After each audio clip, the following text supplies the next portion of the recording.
Boa noite, irmãos e irmãs. A graça e a paz seja com todos. Graças a Deus porque estamos reunidos no nome santo de nosso Senhor Jesus. Quero convidá-los a abrirem a Bíblia no livro histórico de Esdras, capítulo de número 5. Nós iremos, com a graça de Deus, continuar esta série de mensagens que temos pregado expositivamente neste livro, e hoje nós leremos do versículo de número 12 até o versículo de número 17, é o último versículo do capítulo 5.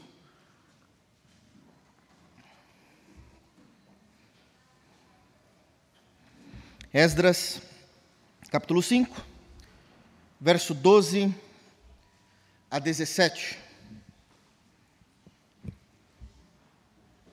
É importante que todos leiam, e peço encarecidamente que os irmãos mantenham suas Bíblias abertas para que possam acompanhar o texto durante o sermão.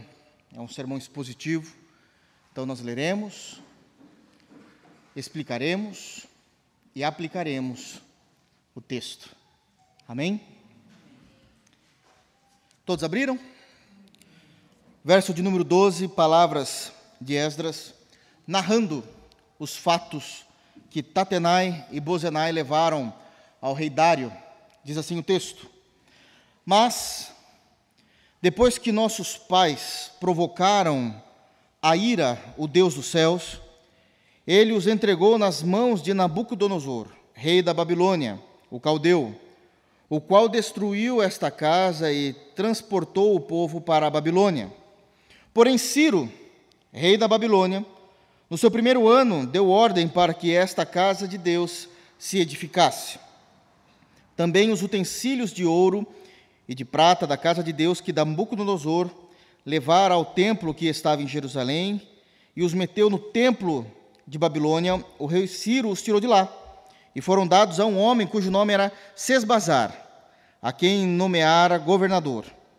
E lhe disse: Toma esses utensílios e vai, leva-os ao templo de Jerusalém e faze reedificar a casa de Deus no seu santo lugar. Então veio o dito Sesbazar e lançou os fundamentos da casa de Deus, a qual está em Jerusalém. E daí para cá se está edificando e ainda não está acabada.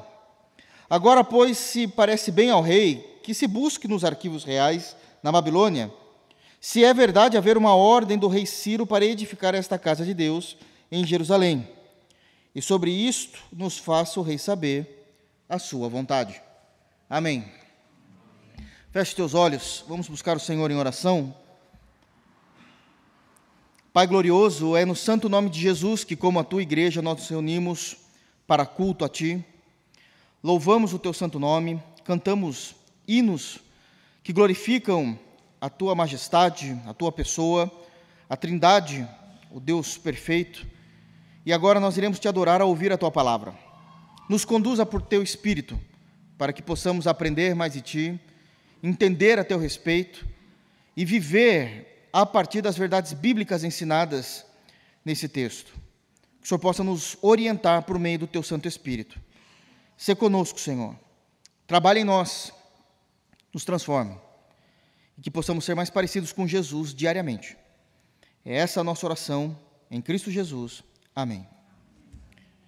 Queridos, os irmãos bem sabem, desde que nós estamos pregando no livro de Esdras, a competência histórica desse livro e como nós conseguimos enxergar verdades maravilhosas a respeito de Deus, a respeito do povo de Deus e a respeito de como a igreja do Novo Testamento precisa se aplicar nessas leituras, tirar informações valiosas dessas leituras e viver a partir daquilo que o texto fala aos nossos corações. Obviamente que quando eu me refiro que o texto fala aos nossos corações, é a partir de uma interpretação correta dos textos para que a verdade de Deus esteja em nossas vidas. A respeito do capítulo 5, nós já fizemos a exposição do versículo de número 1 até o versículo de número 11, e nós sabemos que no capítulo 5, o povo de Deus já está reconstruindo o templo, apenas para que a gente possa se localizar novamente na história. O povo de Deus, passados 70 anos de Império Babilônico, quando eles estavam escravizados no Império Babilônico, a mando do próprio Deus, pela desobediência que o povo de Deus tinha com ele, Deus o envia, então, por 70 anos no cativeiro babilônico. Nós já sabemos dessa história e dessa compreensão. E por 70 anos eles serviram a Babilônia. Obviamente que numa noite de bebedices, numa noite de orgias, Deus acendeu seu furor contra a Babilônia e enviou os assírios, em que uma única noite destruiu todo o império babilônico. Essa narrativa está no profeta Daniel, no capítulo 5. E a partir disso, Deus levanta o primeiro rei, ali, o primeiro imperador do reinado persa, para que eles possam libertar o povo através de Ciro. Então, Ciro é levantado como rei da Pérsia, que invade Babilônia, e ele vai libertar o povo, e essa libertação ela acontece de forma morosa, demorada. A orientação é rápida. Vem aquele que vem responder pelo rei e diz que o rei Ciro estava falando para todo o povo de Deus retornar a Israel, especificamente a Jerusalém, que é a capital, e reconstruir o templo. Mas fazer todo esse retorno demorou cerca de 92 anos, porque foram 3 caravanas distintas que saíram agora da Pérsia para retornarem para Israel. Então, primeira leva, ou primeira caravana foi com Zorobabel, sob o governo e liderança de Zorobabel, a segunda com Esdras e a terceira com Neemias. Mas a narrativa que nós temos nesse livro já compreende as 3 caravanas. Então, nós já estamos no final desses acontecimentos. E esse capítulo 5 é o momento em que o povo já tinha retornado a Jerusalém e estava reconstruindo o templo, mas existem 2 governadores que ainda prestavam serviços ao império da Pérsia, ao governo da Pérsia, e eles são Tatenai e Bozenai, e eles querem impedir a reconstrução, porque eles entendem que eles não estavam livres, que o povo de Deus não estava livre ainda para realizar a vontade de Deus, e muito menos para reconstruir o templo. Então eles se levantam, vão até essa construção, e começam a questionar, e são 2 questões importantíssimas que eles vão perguntar. Primeiro, quem deu a ordem para vocês reconstruírem o templo? E a resposta é simples. Bom, quem deu a ordem foi Deus. Deus nos pediu para que nós reconstruíssemos o templo, até porque entendemos que o templo é o símbolo, né, da fé do Antigo Testamento. A essência são os sacrifícios que eram feitos simbolizando Cristo, mas o símbolo é o templo, então tudo que nós fazemos, nós adoramos, precisa passar pelo templo. Ainda não era uma adoração da nova aliança em espírito e em verdade, então teria que ser no templo. E o segundo questionamento que eles levantaram é: quem são esses homens? Quem está na frente disso? Bom, na verdade é todos, moço. O senhor chegou atrasado, porque a gente é um povo só, nós temos uma única aliança com o nosso Deus, e nós estamos aliançados, e está todo mundo envolvido nisso. E eles não estão satisfeitos com essa resposta, e eles vão escrever uma carta para o rei Dário. Ciro já é morto, Dário está no governo, e eles vão escrever essa carta. Essa carta está no versículo de número 6. É muito importante para que a gente possa continuar hoje a partir do versículo 12. Então, no versículo de número 6, eles vão escrever uma carta para Dário, explicando que eles tinham visto que a obra do templo estava, de alguma forma, avançada, que o povo de Israel estava aplicado em realizar essa obra, que eles estavam servindo a Deus unicamente, se submetendo a Deus unicamente, e não mais ao reinado da Pérsia. E eles vão agora falar qual foi a resposta a esses 2 questionamentos, agora de forma mais descritiva, que é quem fez vocês construírem, quem mandou, quem permitiu, e quem é que está na liderança. No versículo de número 11, nós terminamos o sermão da semana passada no versículo de número 11, onde é dito: esta foi a resposta que nos deram. Tudo isso, então, está numa carta. Nós estamos lendo um documento oficial que, de fato, existiu, e que o povo de Deus teve acesso a esse documento, e pelo Espírito Santo isso virou palavra de Deus. Isso virou Bíblia. Isso é inerrante, isso é infalível. Mas, além de tudo isso, isso é histórico, isso está nos anais da história. Então, se a gente querer estudar a libertação do povo de Deus da Babilônia, nós vamos perceber que existe, de fato, esse documento nos livros do Oriente Médio, onde Ciro, de fato, tinha libertado, e também esse documento de Tatenai e Bozenai, discutindo com o povo de Deus, porque eles entendiam que o povo de Deus não tinha essa liberdade. Mesmo essa lei, esse decreto, já tivesse acontecido há pelo menos 90 anos atrás, já fazia um tempo, né? Eles demoraram 90 anos para chegar em Israel, então há 90 anos atrás já existia esse decreto. E a resposta está exatamente dessa forma que vamos ler no versículo 11, apenas a título de introdução, para que a gente possa entrar no texto de hoje, permitindo Deus. Essa foi a resposta que nos deram. Nós somos servos de Deus, o Deus dos céus e da terra, e reedificamos a casa que há muitos anos fora construída, a qual um grande rei de Israel edificou e a terminou. E eu destaquei 3 qualidades da resposta dos crentes, e que todo crente precisa ter sempre, o tempo todo, muito claro em nossa vida diária. O primeiro destaque que eu dei na semana passada é que o povo de Deus reconhece que eles servem, obedecem somente a Deus. Isso não significa que nós somos contra o governo, mas entre numa situação em que precisamos escolher se nós obedecemos a Deus, ou o governo, ou o político, a Deus, ou os empresários, a Deus, ou os homens com autoridade que existem nesse mundo, nós sempre iremos escolher a Deus. E a maneira como o povo de Israel responde a Deus, ao Deus que de fato eles descrevem que o servem, é algo notório. Para nós, muitas vezes isso passa desapercebido, porque para nós é isso mesmo, a gente é um povo de fé, a gente já conhece o Deus que nós servimos, pelo menos temos que conhecer, já sabemos as descrições desse Deus, então para nós isso não brilha com tanta clareza aos nossos olhos, mas a maneira como está aqui escrito é importantíssimo. É dito que eles servem o Deus dos céus e da terra. Isso eles estão dizendo que eles servem o Deus que é o único Deus verdadeiro e que realmente é Deus sobre tudo e sobre todos. Porque a gente sempre entende que quando os homens instituem divindades, eles entendem quem são as suas divindades, essas divindades ou elas têm autoridade, poderio sobre uma determinada região ou uma determinada situação ou causa. Ou seja, sobre uma determinada região, por exemplo, geográfica.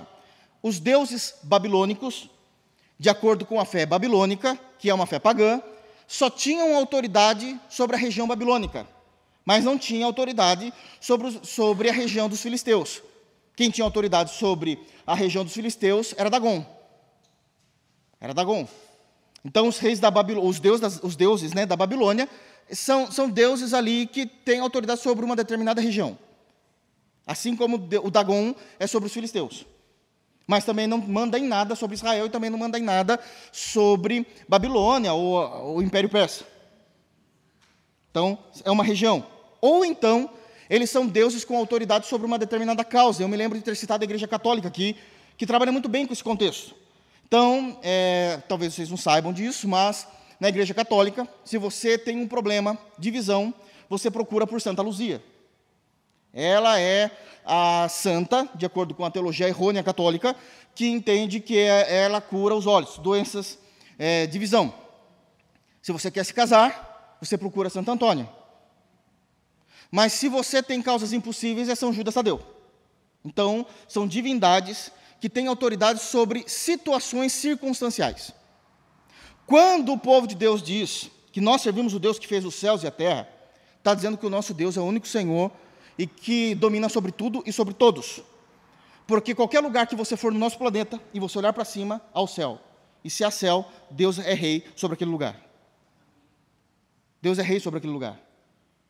Quando fala sobre a terra, está dizendo que toda a criação que existe, não necessariamente no firmamento, mas tudo aquilo que existe da criação, Deus também é Senhor sobre isso.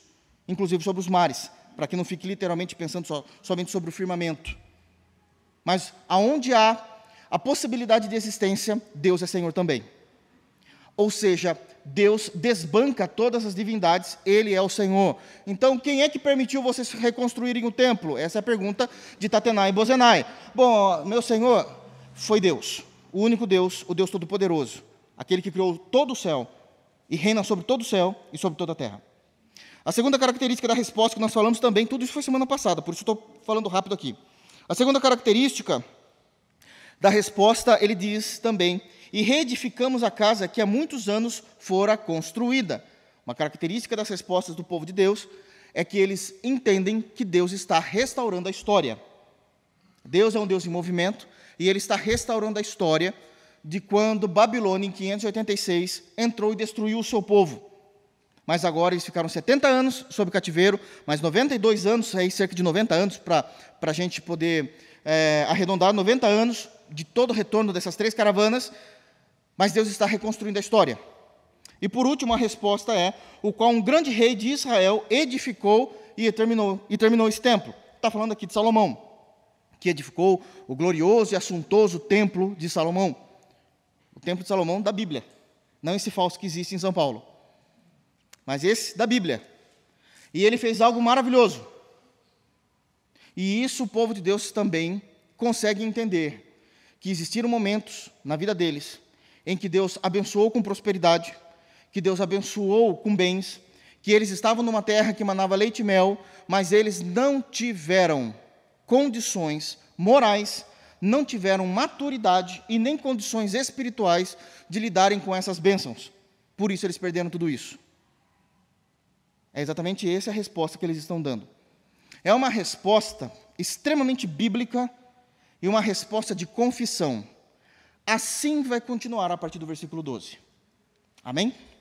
Então, assim, esse é o contexto do texto, e assim vai continuar a partir do versículo 12, daquilo que o Senhor tem falado aos nossos corações, a partir da realidade da fé daquele povo, desse período que é pós-cativeiro, e como nós podemos aplicar isso em nossas vidas. Amém? Então, isso aqui está narrado numa carta, como resposta do povo de Deus, em que Tatenai e Bozenai escreve essa carta é um documento oficial, e esse documento está indo e agora está sendo lido por Dário, que é o rei desse período. Então ele está lendo aqui a resposta do povo de Deus. Continuando então, versículo de número 12. Irmãos, o texto que nós temos agora é um texto extremamente pontual e sério, não que os outros não sejam, mas que nós vamos precisar entender esses textos à luz de outros textos. Então, geralmente eu não faço isso, mas conforme eu vou percebendo que a igreja vai aguentando, eu vou tentar apertar um pouquinho mais na teologia e tentar espremer um pouquinho mais o caldo daquilo que é possível num sermão. Então, hoje nós vamos fazer muitas correlações teológicas no texto, para que os irmãos possam entender a seriedade da resposta dos irmãos daquela época, dos judeus, que até então são irmãos em Cristo, até porque eles não tinham Cristo para crer ainda. A partir do momento em que Cristo veio e eles não crerem em Cristo, os judeus não são mais irmãos. Eles são heréticos. O judaísmo, como se é hoje em dia, após Cristo, é uma religião pagã, é uma religião herética. Isso aqui é culto de doutrina, então precisamos entender. Os judeus entregaram Jesus. Os judeus não creem no Salvador. Judeus que não creem no Salvador e simplesmente pelo fato de terem nascido em Israel, sem a fé em Cristo, não são salvos. Nós somos justificados pela fé em Jesus. Isso está escrito em Romanos, capítulo 5, versículo 1. É que as igrejas se perderam no conhecimento e nós começamos a trazer o judaísmo novamente para dentro do cristianismo. Isso é errado, isso é herético. O judaísmo que deve ser interpretado pelo cristianismo, e não o contrário. Por que isso, pastor? Porque se nós lemos a carta aos Hebreus, que também é uma carta doutrinária, é dito que a antiga aliança se tornou enferma, e a nova aliança é muito superior à antiga aliança. Verdades duras de serem ouvidas, mas que salvam. Nós não temos parte mais com o judaísmo atual. Nós tínhamos parte com o judaísmo do Antigo Testamento antes de Cristo vir. Cristo vindo, se finda a lei. E quem não crê em Cristo não é salvo. Não é salvo. Então são verdades que precisam ser muito bem adotadas. O grande problema é que o evangelicalismo que nós temos em nosso país não permite com que as pessoas tenham uma seriedade no evangelho. E nós vamos ver aqui textos hoje que precisamos compreender a resposta, e nós vamos entender que a resposta do povo de Deus, quando era dada, eram respostas consistentes e extremamente teológicas. Não são respostas para agradar os ouvidos, não são respostas que estão, de alguma forma, envolto no politicamente correto, mas são respostas doutrinárias e respostas seríssimas. Então, vejam bem o que está escrito no versículo 12. Eles continuam, então, respondendo. Já falaram que eles servem a Deus, o que aconteceu com eles, como eles se arrependem. Mas, olha só, versículo 12. Mas, depois que nossos pais... Tudo isso aqui é a resposta ainda do povo de Deus. Mas, depois que nossos pais provocaram a ira, o Deus dos céus. Até aqui. Mas, depois que os nossos pais provocaram a ira, o Deus dos céus. E aqui nós já temos a primeira informação importantíssima do texto e do sermão de hoje.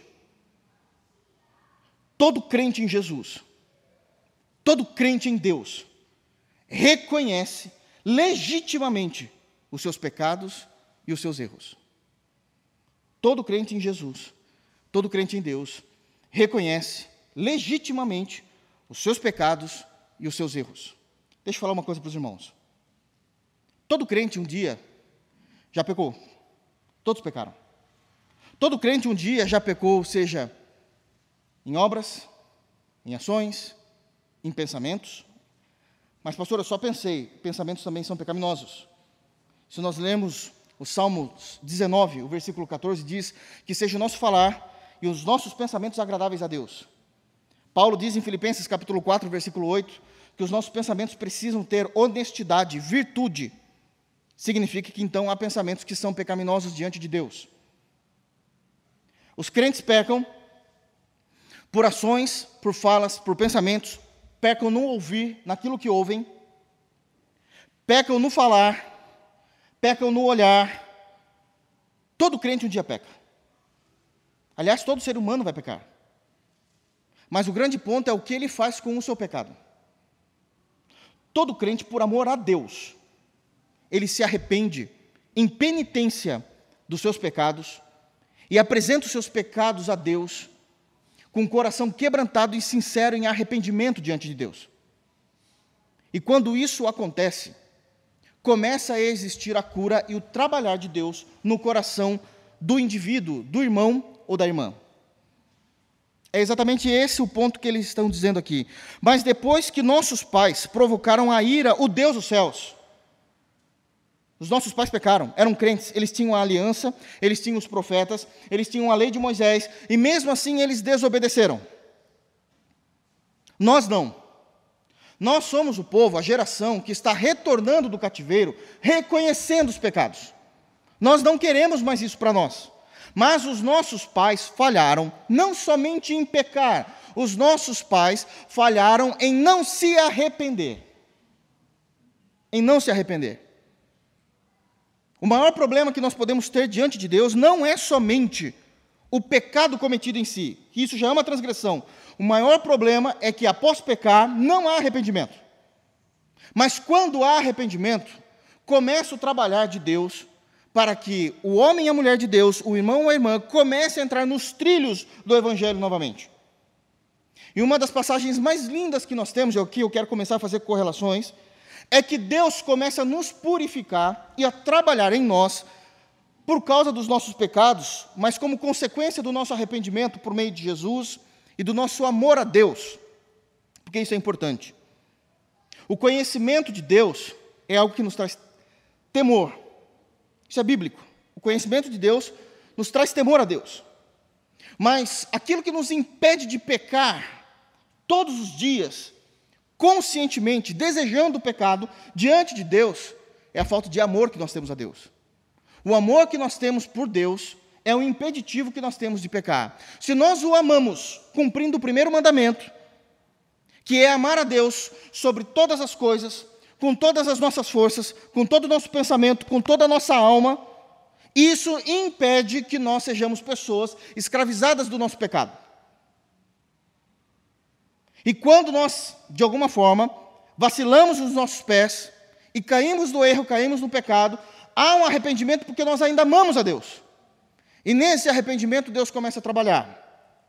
E como é que Deus começa a trabalhar com aqueles que se arrependem do pecado? Deus começa a trabalhar a partir da santificação do crente. Santificação do crente. Então, o fruto do arrependimento são frutos dignos do nosso arrependimento. Existe um fruto do nosso arrependimento que isso é notório. E eu gosto muito do texto do profeta Ezequiel, que o próprio Deus vai narrar como é que ele vai purificar o pecado da nação de Israel, quando a nação, diversas vezes isso aconteceu, mas pecou contra Deus. E eu queria que os irmãos abrissem em Ezequiel 36, a gente vai começar a fazer essas correlações, para vocês entenderem a seriedade doutrinária do que o povo de Deus estava fazendo aqui. Alguns já conhecem esse texto, outros podem ser um texto diferenciado, mas nós vamos perceber tudo que está envolto nessa teologia de Deus restaurar o crente do seu pecado. Como é que isso ocorre? Então, eu queria que os irmãos abrissem em Ezequiel, capítulo 36. E nós vamos ler a partir do versículo 16. Possivelmente, na sua Bíblia, ou algumas traduções, vão ter aí como subtítulo, a restauração de Israel. E aqui nós vamos perceber, então, o trabalhar de Deus na vida do crente arrependido do seu pecado. E como é que isso aconteceu? Essa narrativa está estruturada em a maneira como eles pecaram, o que é que o povo de Deus cometeu ou transgrediu a Deus, e como é que Deus restaurou esse povo. Mas é interessante o sentimento que precisa haver no coração do povo arrependido. Esse aqui é uma face do fruto digno do arrependimento. Então aqui nós começamos a considerar se aquilo que nós sentimos diante de Deus de fato é arrependimento ou não. Então vejamos o texto. Ezequiel 36, a partir do versículo 16, eu não vou estar expondo verso por verso, a leitura vai permitir que a gente já venha entender isso. Nos pontos necessários, nos versículos necessários, eu paro e faço um comentário. Olha o que é dito. 36, 16. Veio a mim a palavra do Senhor, dizendo, filho do homem, quando os da casa de Israel, então perceba que está se falando do povo de Deus, não está falando de ímpios, está falando do povo de Deus.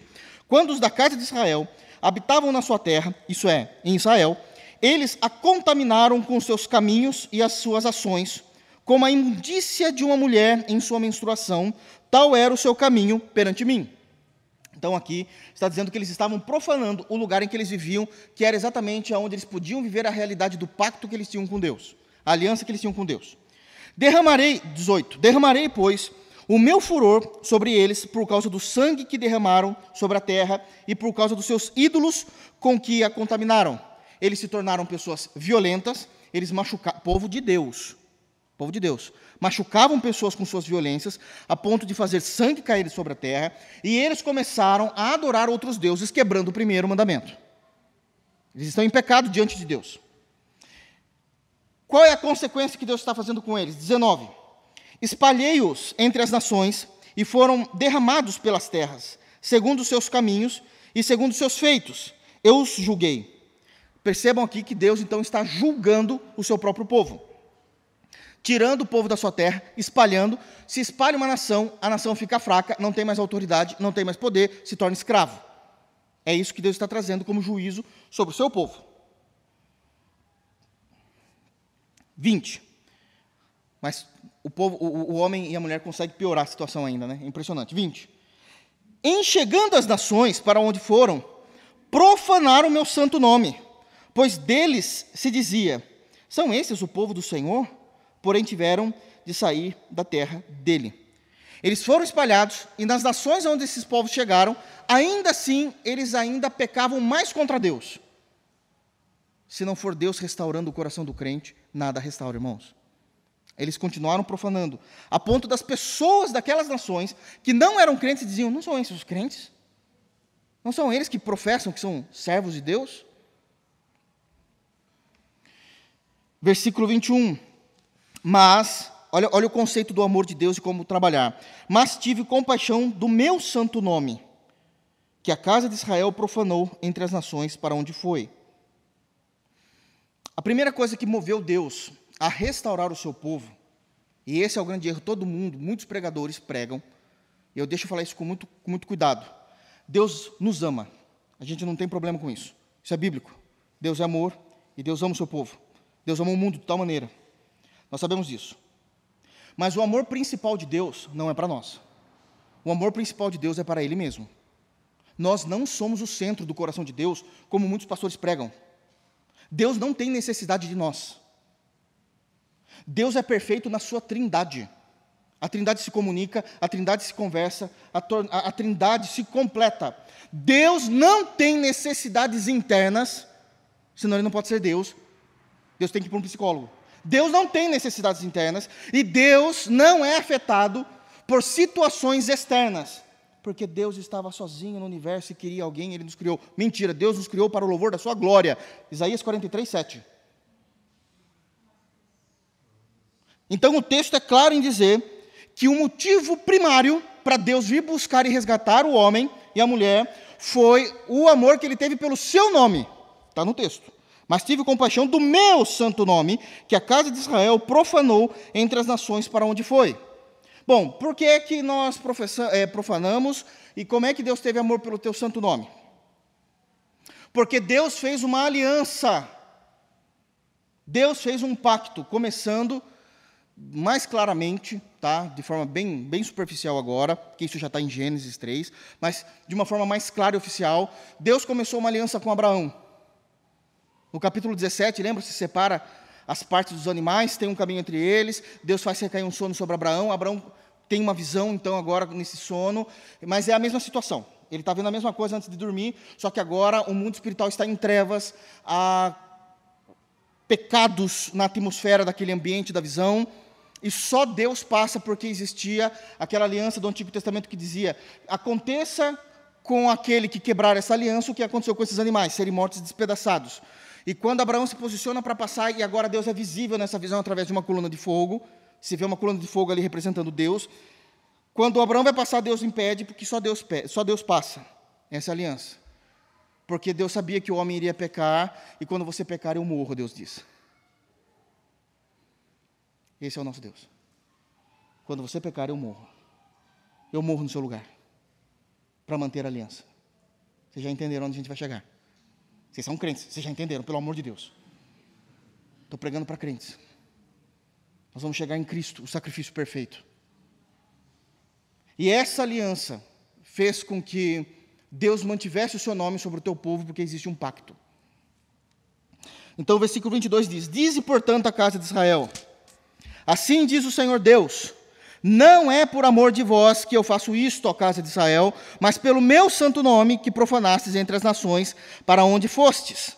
Vindicarei, buscarei, requererei, tomarei de volta, essa é a ideia. Vindicarei a santidade do meu grande nome, que foi profanado entre as nações, o qual profanastes no meio delas. As nações saberão que eu sou o Senhor, diz o Senhor Deus, quando eu vindicar a minha santidade perante elas. Bom, como é que Deus vai vindicar a santidade? Eu vou buscar vocês em pecado e vou restaurar vocês. Como é que Deus faz essa restauração? 24. Tomar-vos-ei de entre as nações e vos congregarei de todos os países e vos trarei para a vossa terra, que é exatamente aonde o povo está na narrativa de Esdras. Então aspergirei água sobre vós e ficareis purificados. E aqui é a primeira menção que nós temos do batismo da nova aliança, no batismo das águas. Aspergirei água sobre vós, porque aqui está falando sobre o povo do pós-cativeiro, e já fazendo um apontamento para o povo da nova aliança que estava por vir. E todas as vossas imundícias, e todos os vossos ídolos, e de todos os vossos ídolos vos purificarei. Vos purificarei vocês do pecado e da idolatria. 26. Dar-vos-ei um coração novo, e porei dentro de vós um espírito novo. É Deus que nos salva. Isso não é arbítrio do homem, é Deus que coloca um coração regenerado dentro do homem. Eu dou, dar-vos-ei coração novo, e porei dentro de vós um espírito novo, tirarei de vós o coração de pedra, e vos darei um coração de carne, porei dentro de vós o meu espírito, e fareis que andeis os meus estatutos, guardeis os meus juízos, e os observei. A vida cristã é sustentada em Cristo, graças a Deus, e não em nossas obras. É Deus fazendo isso. Habitareis na terra que eu dei aos vossos pais, vós sereis o meu povo, e eu serei o vosso Deus. Livrar-vos-ei de todas as vossas imundícias, farei vir o trigo e multiplicarei, e não trareis fome sobre a terra. Multiplicarei o fruto, e agora ele está dando qualidade de vida. Ele não apenas nos salva, mas o Senhor nos dá qualidade de vida. Multiplicarei o fruto das árvores e a novidade do campo, para que jamais recebais a vergonha, o opróbrio da fome entre as nações. Agora o versículo 31 é o fruto do arrependimento. Isso é notório. Então vos lembrarei dos vossos maus caminhos e dos vossos feitos, que não foram bons. Tereis nojo de vós mesmos por causa das vossas iniquidades e das vossas abominações. O fruto digno do arrependimento é quando nós olhamos aquilo que nós cometemos, aquilo que nós fizemos, e sentimos nojo da nossa humanidade caída. Está no texto. Isso é fruto digno de arrependimento. Nós sentimos nojo. Como é que eu pude? Como é que eu fiz? Como é que eu troquei a graça de Deus por esse prato de imundícia? Como é que eu abri mão de seguir a Jesus naquele momento da minha vida para escolher ser um ser que transgrediu de forma nojenta como o diabo transgrediu a lei de Deus?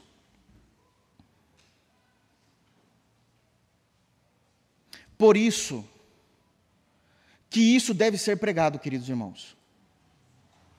Para que o arrependimento não seja apenas da boca para fora, como acontece muitas das vezes, espalhados nas igrejas cristãs no mundo, onde pessoas pecam e dizem, não, mas eu me arrependo, está tudo bem. Não, eu não posso de nenhuma forma desconfiar do teu arrependimento, mas existe um fruto de nojo quando você olha para o que você fez, a ponto de você sequer imaginar fazendo isso novamente.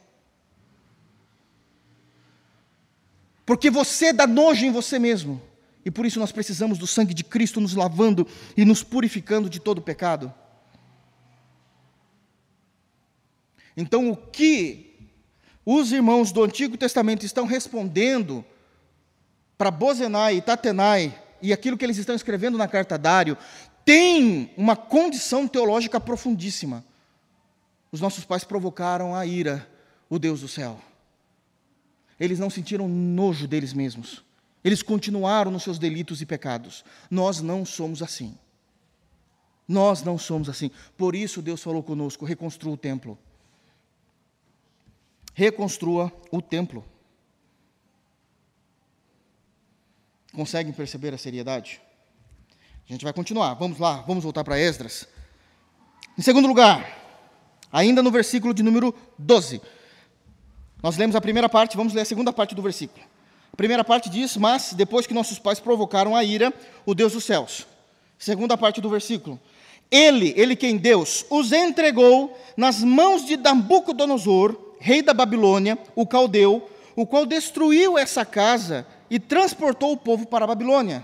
Em segundo lugar, prestem muita atenção agora, porque isso aqui é doutrinário, para que ninguém entenda de forma desapercebida, de forma errônea, equivocada o que eu vou dizer aqui. Existe juízos de Deus apenas para conter o mal. Há juízos de Deus apenas para conter o mal. O povo de Deus, aqui é povo de Deus, em Esdras. O povo de Deus que eles estão narrando, que são os seus pais, eles pecaram, continuaram nos seus pecados, e porque eles estavam continuando nos seus pecados, eles estavam caminhando para um ambiente sem volta, para um lugar que não tinha mais volta.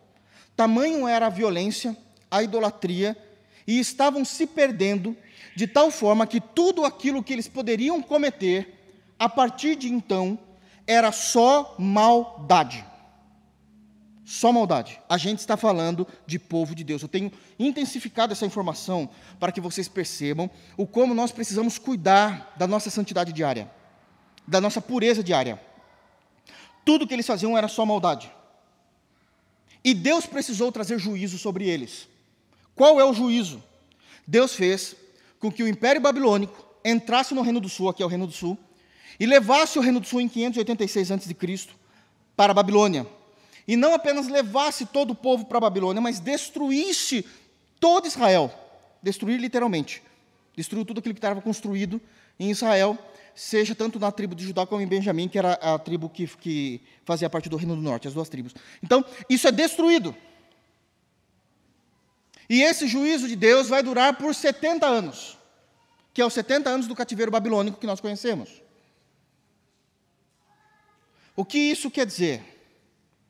Que não apenas eles se arrependem, essa geração se arrepende do pecado dos seus pais e não querem ser não querem ser iguais, mas também eles entendem que há juízos, que existem juízos de Deus para frear, para conter a maldade. Quando as Escrituras falam a respeito do juízo de Deus, nós precisamos levar 2 pontos em considerações. Nós estamos em culto de doutrina, então é exatamente aqui que a gente precisa pensar.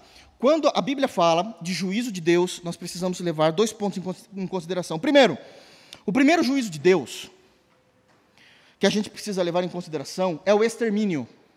Difícil de falar isso, né? Deus exterminando, sim. Deus exterminou nações. Olha a Síria, olha a Babilônia, olha o Império Greco-Macedônio, olha o Império Romano, olha o Egito. Deus, ele extermina para destruir. para acabar, para aniquilar. Deus faz isso.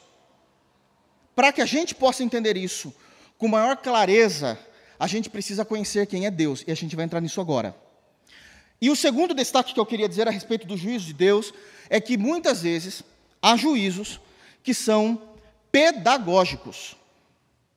Deus não tem por intenção destruir totalmente aquela nação, aquele povo, aquele indivíduo, mas Ele vai fazer sofrer em seu juízo, para que ele possa ser resgatado no momento certo pelo próprio Deus em arrependimento.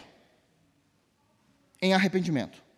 Então a resposta do versículo 12, no final do versículo 12 do texto, o povo de Deus está reconhecendo que eles sofreram juízo da parte de Deus.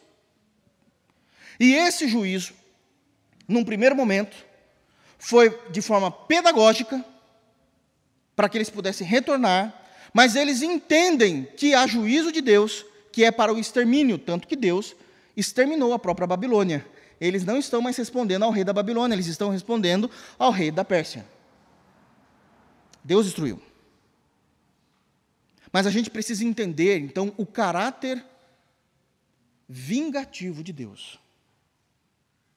Porque eu sei que, como crentes que somos em Cristo, nós já conhecemos o caráter amoroso de Deus. Deus é amor. Mas pregar somente que Deus é amor é excluir todas as outras faces do caráter de Deus, sua santidade, a sua pureza, e que Deus é um Deus vingador. Para isso eu também quero correlacionar 2 textos da Bíblia importantíssimos. O primeiro, eu queria que os irmãos abrissem em Naum. Naum, irmãos, a gente pregou há pouco tempo em Abacuque. Naum é antes de Abacuque. Naum, capítulo 1, Miqueias, Naum, Abacuque. Está lá no final do Antigo Testamento. E a gente vai ler o capítulo 1. E aqui eu quero explicar alguns pontos que são importantes do caráter de Deus. Nós precisamos entender o caráter de Deus para a gente ficar confortável com o que está sendo respondido em Esdras, capítulo 6. Precisamos entender o caráter de Deus e conseguir encaixar esse caráter de Deus dizendo, os irmãos responderam aquilo em Esdras, porque existe esse caráter de Deus. Está vendo como o texto de Esdras é extremamente teológico, ele é histórico, mas tem cunho teológico o tempo todo. Eles sabem o que estão escrevendo, eles sabem o porquê estão escrevendo, não são apenas palavras bonitas, porque Deus veio sobre... Não, eles sabem o que estão falando. Existe uma doutrina naquilo que eles estão falando. Naum é um livro profético curtinho, eu já tive a oportunidade de pregá-lo também em nossa comunidade, expor. E Naum é a sentença de Deus, todo o livro, é o juízo de Deus sobre Nínive. Deixa eu explicar aqui então um pouquinho sobre, para que a gente possa entrar no contexto. Vamos lá. Nínive é a capital da Assíria. Então vamos lá. Somente para a gente fazer e ficar mais claro para os irmãos. Quando a gente fala de Império Romano, qual a capital do Império Romano? Roma. Qual é a capital do Império Babilônico? Babilônia. Qual a capital da Síria? Nínive. Por quê? Porque a Síria é um conjunto de nações que já estavam debaixo do poder da Síria. Então, por ser muitas nações que já estavam debaixo desse poder, existe uma capital, essa capital é Nínive. Os irmãos talvez se lembrem de Nínive do livro do profeta Jonas. Jonas foi pregar em Nínive. A distância entre a pregação do profeta Jonas com a pregação do profeta Naum são 100 anos. Jonas foi enviado primeiro por Deus para pregar em Nínive. 100 anos depois, Nínive se converte. 100 anos depois, Deus volta a Nínive para aniquilar Nínive. E aí a gente pode perguntar, mas como é possível? Eles não tinham se convertido? Sim, mas isso não significa que uma geração acompanha a conversão de seus pais. Então tem 2 questões aqui que a gente já pode verificar, aqui como parênteses teológico aqui, uma notinha de rodapé que eu quero falar para os irmãos. Se nós olharmos como a nossa realidade sendo Nínive, quem nós somos?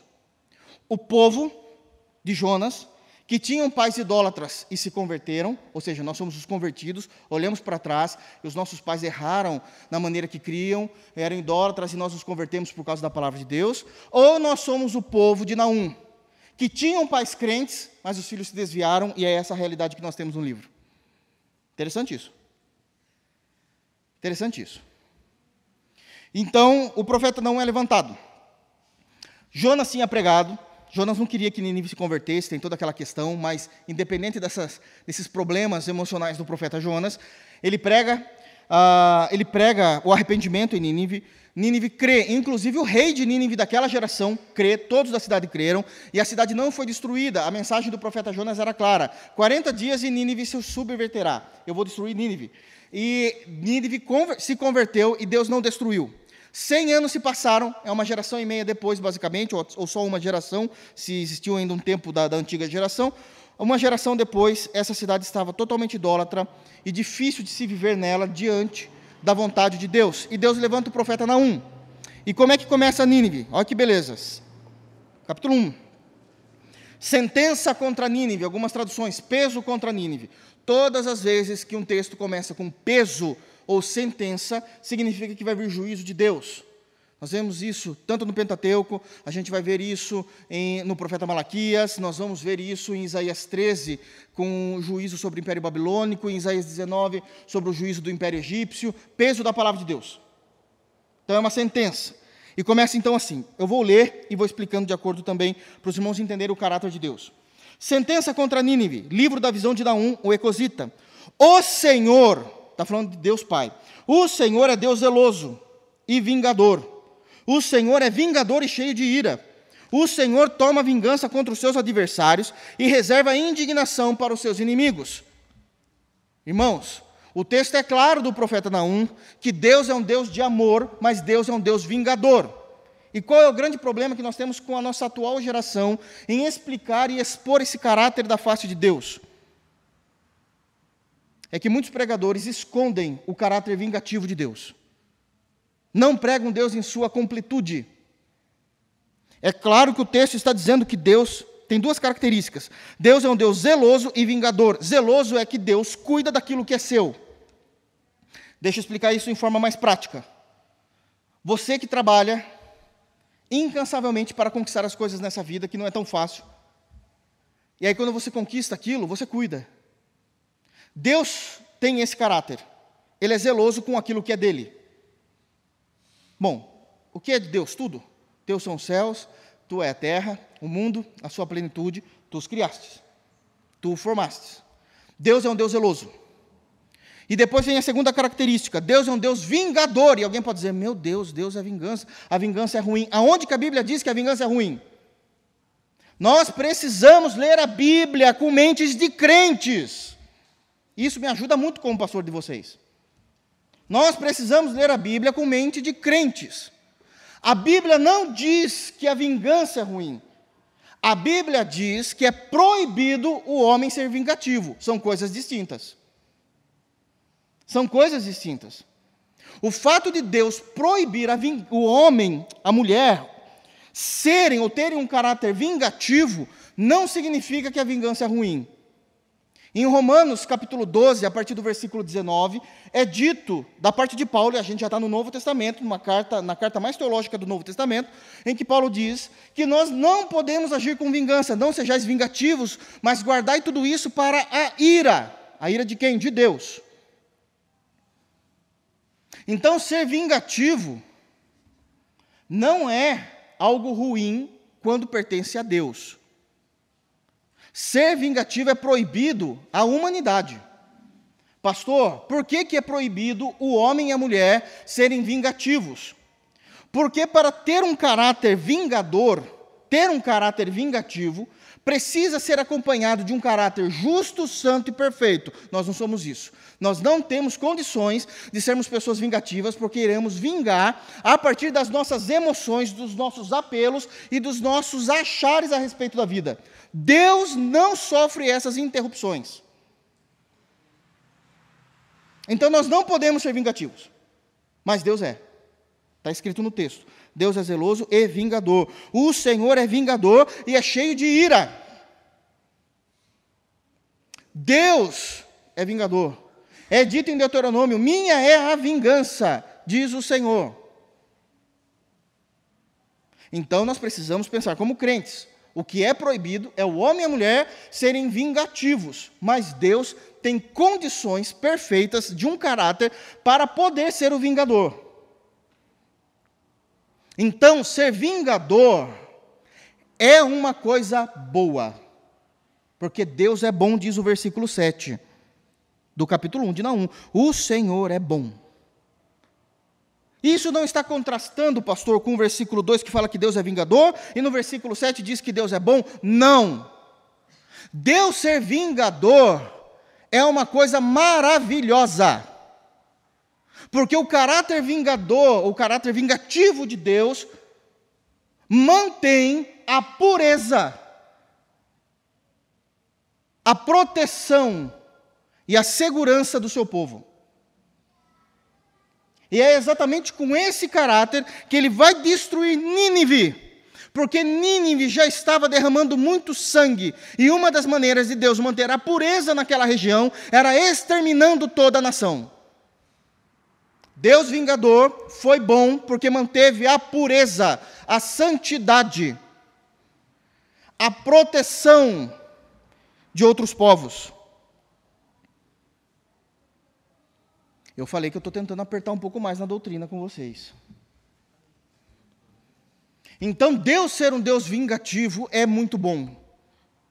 Deus é santo, Deus é perfeito, Deus é glorioso.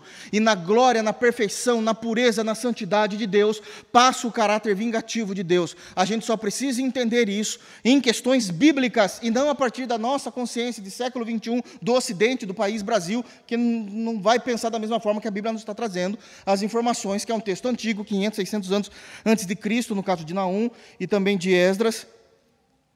A gente não vai conseguir entender isso. A gente tem que entender com os olhos da Bíblia. Com os olhos da Bíblia. Então Deus é perfeito, e ele continua dizendo: o Senhor Deus é o Deus zeloso, vingador, o Senhor é vingador e cheio de ira, o Senhor toma vingança contra os seus adversários. Então aqui tem uma outra característica do caráter vingativo de Deus. Deus usa do seu caráter vingativo para pessoas que ele mesmo considerou adversários, inimigos de Deus. Horrível coisa é cair nas mãos do Deus vivo. O Novo Testamento diz isso na carta aos Hebreus.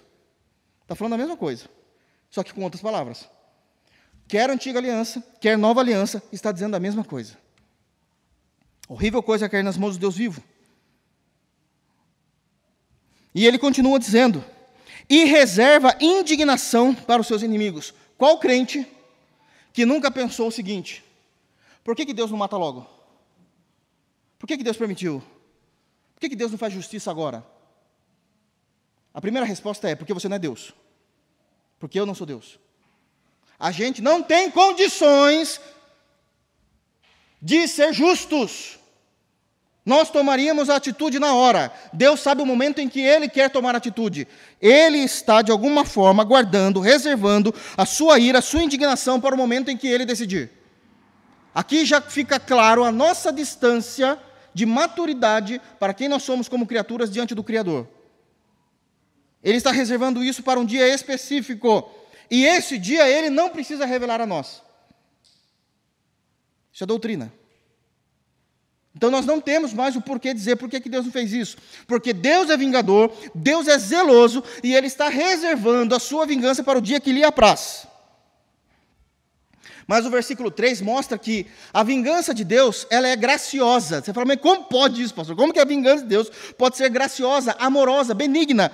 Porque o versículo 3 diz: o Senhor é tardio em irar-se. Antes de Deus vingar-se dos seus adversários, Ele dá tempo para eles se arrependerem. Porque se Deus fosse como nós, que no ato acontecido, no segundo seguinte, aplicássemos a justiça dentro do poder que nós tínhamos em nossas mãos, como Deus, não sobrava ninguém, nem você. Então o Senhor é tardio em irar-se, mas grande em poder, e jamais inocente o culpado. O fato de Deus não ter resolvido o problema na hora que a gente imaginava que deveria ter sido resolvido, não significa que Deus esqueceu. Ele não inocenta o culpado. Só que quando Ele vier, a sua vingança, o seu juízo será terrível, porque é dito no final do versículo 3, o Senhor tem o seu caminho na tormenta e na tempestade, e as nuvens são os pós dos seus pés. Imagina essa palavra profética. É que quando a gente pensa que Deus está nas nuvens, a gente tem a mania de pensar que aquelas nuvens fofinhas, bonitinhas, do Super Mario World. Não é. Essas nuvens são nebulosas, que escurecem a luz do sol, cheio de raios e trovões, e que a cada passo que Deus dá no céu, levanta-se um pó no céu, qual são as nuvens, diz aí, e as nuvens são os pós dos seus pés. Esse é o Deus de juízo, que conforme Ele anda, se levantam-se as nuvens, e que escureceram, e todas as vezes que o texto fala de nuvens escuras, isso acontece. Se você ler, em nome de Jesus, você já leu Êxodo 14, que está falando da travessia do Mar Vermelho, é dito que estava de noite, e eles estavam atravessando, e conforme eles estavam atravessando, Deus se manifesta de uma forma para o seu povo e de uma outra forma para o Egito. É dito que do lado do povo de Deus, Deus estava manifesto numa coluna de fogo para clarear o espaço e eles passarem. Mas é dito que do lado que estava vindo o faraó, os carros egípcios, Deus estava numa nuvem de trevas, também o mesmo conceito de trovões, relâmpagos, escuridão, mais do que o normal de uma noite estrelada no meio do deserto, fazendo com que eles não tivessem a visão. Isaías capítulo 13, abram lá, hoje é doutrina, eu preciso começar a aprofundar com vocês.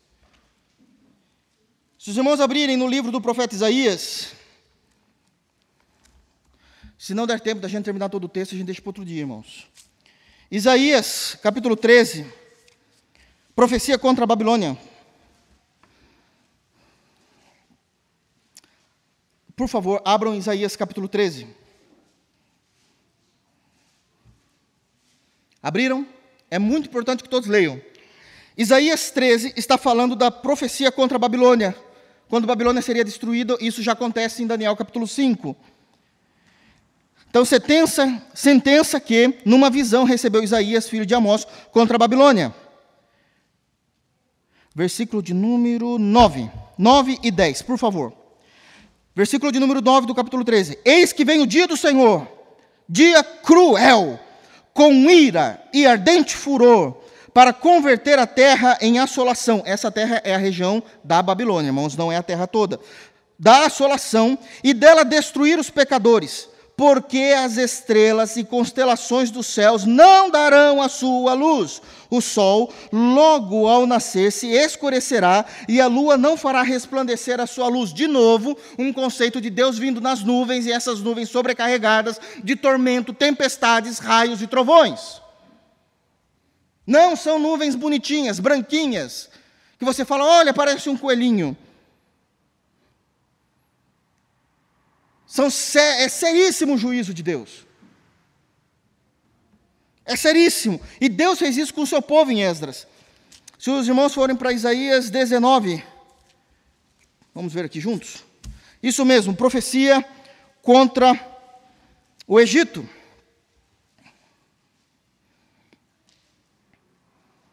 Isaías também, quando a gente for fazer a exposição, irmãos, pode 5 anos de Isaías, viu?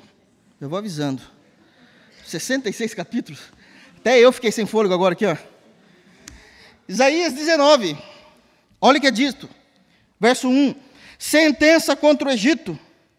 Eis que o Senhor, cavalgando uma nuvem ligeira, vem ao Egito. Os ídolos do Egito estremecerão diante dele, e o coração dos egípcios se derreterá dentro deles. O que é uma nuvem ligeira? Porque uma tempestade vem, pego de surpresa, com destruição. Irmãos, se uma tempestade destrói as cidades de hoje, imagina nesse período de Isaías, 700 anos antes de Cristo, no período de Esdras, 500 anos antes de Cristo. O que é uma tempestade forte com raios, e não é uma tempestade comum, é o juízo de Deus. Não pensem em nuvens bonitinhas. Ele vem com as nuvens. Isso é seríssimo. Isso é seríssimo. Isso reforça a nossa visão reformada a respeito do arrebatamento da igreja. Eis que o Senhor virá com as nuvens, porque Ele já vem, e no arrebatamento Ele já traz o juízo final. Capite, irmãos? Não tem esses 7 anos que todo mundo fala. Não existe isso. Arrebata 7 anos de tribulação. Não existe isso. Onde está isso na Bíblia? Todo olho verá o arrebatamento. O arrebatamento não é secreto. Apocalipse 1:7. E o Senhor virá e todo olho verá. Isso é coisa de dispensacionalismo que aconteceu há 200 anos atrás. Nunca foi entendido assim, nem no período dos apóstolos, nem no período dos pais da igreja, nem no período dos reformadores. Isso é importantíssimo. Amém, irmãos? Percebem como isso é sério? Então esse juízo veio, e eles entendem, os irmãos que estão lá em Esdras, estão entendendo o que eles estão falando a respeito desse juízo de Deus. Mas nós lemos em Nínive. Voltando lá, por favor, em Naum. Só para terminarmos o texto. Tem mais coisas. O Senhor atradiu, né? Nós falamos aqui no versículo 3, 4, Ele repreende o mar e faz secar, míngua, está falando aqui do poder de Deus, né? Mina todos os rios, desfalecem Bazã e o Carmelo, e a flor do Líbano se murcha, os montes tremem perante ele, e os outeiros se derretem, e a terra se levanta diante dele, sim, o mundo e todos os que neles habitam.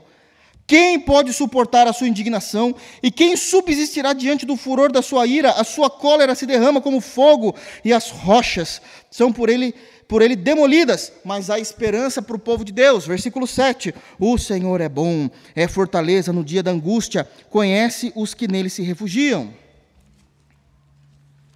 Ainda um pouco sobre o juízo de Deus, e o cuidado de Deus, para vocês verem como o caráter vingativo de Deus é bom. Ele estava freando a maldade que estava acontecendo em Nínive. Mas deixa eu trazer isso para algo mais próximo de nós. Porque a gente estava falando de Nínive, mas isso já é o suficiente para nós crermos. Mas estávamos falando de Nínive, de um povo distante de nós, para uma região também de segurança e provisão de Deus distante de nós. Mas deixa eu falar uma coisa. Você sabia que hoje, no dia de hoje, há pessoas que elas desejam entrar na tua casa enquanto você e a tua família dormem. Elas desejam te matar porque elas não se preocupam com a sua vida e levar tudo que eles entendem que é de valor dentro da tua casa?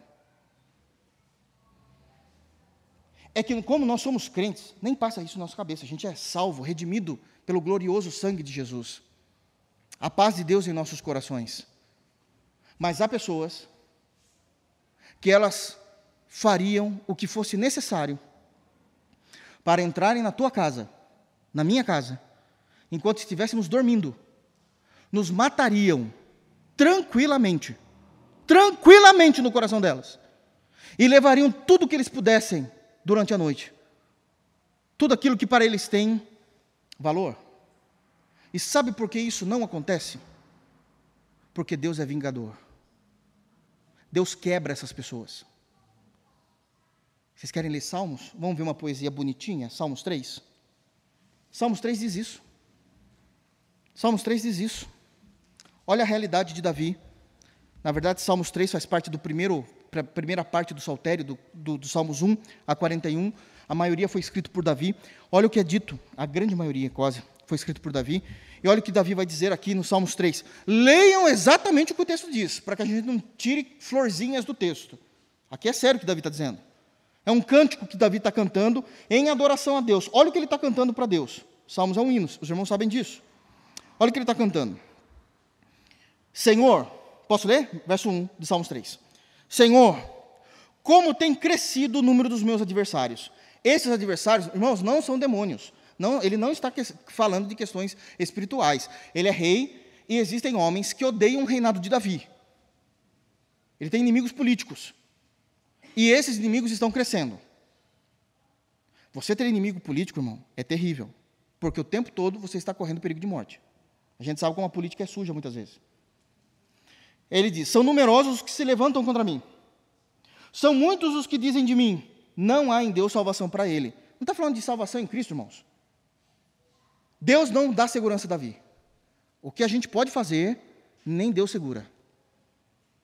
É ameaça isso aqui. Por favor, entenda um texto. Continua-se. Porém tu, Senhor, ele está cantando e orando isso a Deus. Porém tu, Senhor, és o meu escudo. Então a gente vê que a questão aqui está séria, a ponto dele estar clamando por segurança da parte de Deus. São questões que ele não consegue resolver sozinho, mesmo ele sendo um rei, ele precisa da segurança da parte de Deus. Ele precisa de um ato milagroso. És a minha glória e o que exaltas a minha cabeça. Com a minha voz clamo, aqui ele já entrou em oração, com a minha voz clamo ao Senhor, e ele, o Senhor, do seu santo monte, me responde. Bom, Deus respondeu. Qual a consequência de termos segurança em Deus? O versículo 5. Todo mundo interpreta errado. Ele diz, deito-me e pego no sono, acordo porque o Senhor me sustenta.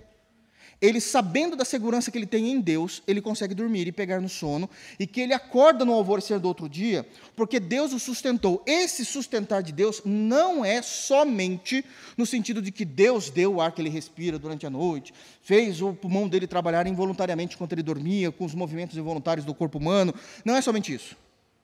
É que ninguém invadiu o quarto dele e o matou. O Senhor me sustentou até aqui vivo. Por isso eu posso acordar. Tanto que a gente sabe que é isso, porque o contexto é disso que está falando. Olha o versículo 6. Não tenho medo de milhares do povo. Mas o que tem a ver eu dormir com milhares do povo? Porque esse povo pode entrar no meu quarto e me matar. Então não tenho medo de milhares do povo que tomam posição contra mim de todos os lados. Aí vem o clamor, ele está clamando. Levanta-te, Senhor, salva-me, Deus meu.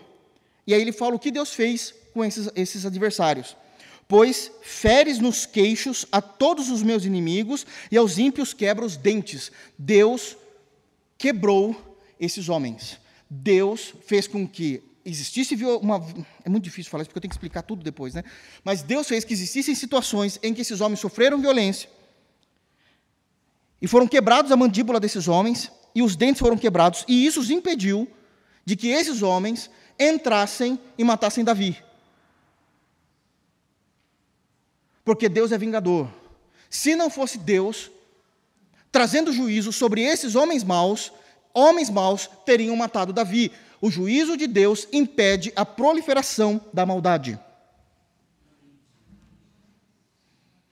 Isso é seríssimo o que o texto está dizendo. Por isso que ele diz no versículo 8, do Senhor é a salvação. Não está falando da salvação da alma. Não é esse o contexto do texto. Do Senhor é o meu livramento. E sobre o teu povo, a tua bênção. Como é que o povo está abençoado? Pela proteção de Deus sobre a sua casa, sobre o seu sono. Sobre o seu sono. Eu vou pedir encarecidamente que os irmãos não faltem no próximo sermão de terça, porque nós vamos entender como Deus faz isso. E a gente vai explicar sobre a doutrina da providência, que é uma doutrina que muitas vezes não é ensinada nas igrejas. Então isso é importantíssimo.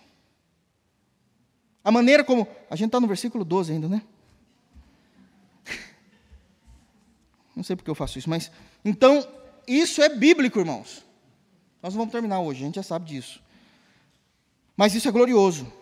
Porque o versículo 12 nos mostra claramente que todo crente, ele consegue perceber o pecado e os seus erros, e eles se arrependem de tal forma que eles passam a ter nojo do seu antigo modo de viver. Nós lemos isso em Ezequiel 36, mas também a resposta desses crentes para o rei da Babilônia, né, na carta em que foi dito, escrito por Bozenai e Tatenai ao rei da Babilônia, é dito que também Deus os julgou. Eles reconhecem o juízo de Deus. E muitas vezes nós caímos no juízo de Deus. É por isso que lá em Apocalipse, o próprio Deus, chamou aquele juízo que nós tanto conhecemos como juízo final. Por que juízo final? Porque existem outros juízos na história que Deus foi realizando. Posso também dar uma outra notinha aqui? Se vocês pensarem, ao lerem Gênesis, vocês vão perceber que Noé, se não me falha a memória, Noé foi o único ser humano que enfrentou 2 juízos da parte de Deus. O dilúvio. Mas Noé, quando você vê o tempo que ele viveu após o dilúvio, ele também passou pela Torre de Babel, a confusão das línguas. Bom, para quem é teólogo ama essas coisas, né? Vocês nem deram risada. Mas isso é importantíssimo. Noé foi o único que passou por 2 juízos de Deus. Ele passou pelo dilúvio E quando Deus faz a dispersão das línguas na Torre de Babel, ele estava vivo ainda, ele viu 2 vezes o juízo de Deus. E foi livre dos 2 juízos, porque era um homem santo diante de Deus. Para terminar, versículo 13, pelo menos, vamos lá. Porque Ciro, e eles continuam, então o povo saiu e foi para a Babilônia. Porém, Ciro, 13, rei da Babilônia, no seu 1º ano, deu ordem para que esta casa de Deus se edificasse. Eu sei que nós falamos de reconhecer o pecado como uma primeira lição, o juízo de Deus, que muitas vezes há juízos, não são todos, mas há juízo de Deus que é para frear, né, a proliferação do mal, como segunda lição. Mas a terceira, no versículo 3, temos uma lição importante aqui. Porque Ciro, rei da Babilônia, no seu 1º ano, deu ordem para que esta casa de Deus se edificasse. A gloriosa misericórdia de Deus. Esses homens foram levados, o povo de Deus, foram levados para a Babilônia, ficaram 70 anos, Deus trabalhou com eles, após 70 anos, Deus cumpre a sua palavra e os restaura. Levantando Ciro. Por que é que Deus fez isso? Eu sei que a resposta óbvia é, porque Deus já tinha determinado que seriam apenas 70 anos. Eu sei, irmão. Mas por que Deus determinou 70 como um número final do juízo, e Deus não os julgou eternamente? Deus poderia ter dito, vocês irão desaparecer, como o reino do norte desapareceu. Por que Deus fez isso? Nós estamos tratando agora do caráter de Deus especificamente. Deus fez isso porque Deus é bom. Eu queria que os irmãos abrissem, por favor, em Salmos 103. E a gente encerra hoje. E eu achando que até o versículo 17, né? Salmos 103. Olha o caráter de Deus. Depois dos 70 anos de juízo, Deus agiu com amor, com gloriosa misericórdia. Graças a Deus pela gloriosa misericórdia dele em nossas vidas. Olha o que é dito no versículo 8. Esse é o caráter também do nosso Deus. Salmos 103, 8. O Senhor é misericordioso e compassivo. Sabe o que é ser compassivo? Que ele entende os nossos erros, os nossos pecados, embora ele não concorde. Mas ele é compassivo, ele dá chances. Ele trabalha com misericórdia, a corda vem de cardia, com sentimentos que vêm do coração para conosco. Ele é longânimo, diz o versículo 9 ainda, 8. Longânimo, tardio em irar-se, ele dá chances. E assaz benigno. Assaz benigno é extremamente bom.